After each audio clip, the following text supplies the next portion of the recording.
There is a quiet misunderstanding in professional spaces. Calm people are sometimes seen as passive.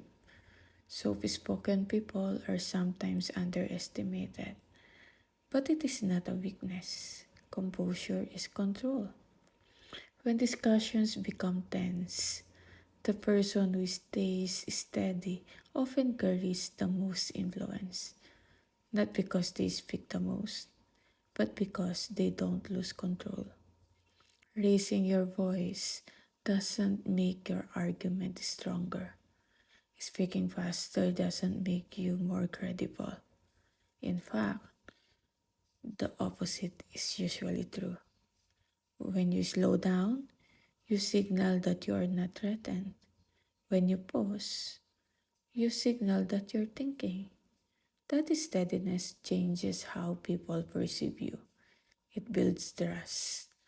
It reduces unnecessary escalation. It creates space for better discussions.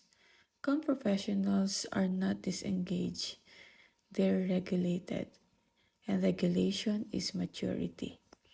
In meetings, in conflict, in negotiation, the calmest person often shapes the direction of the conversation, not loudly, but steadily.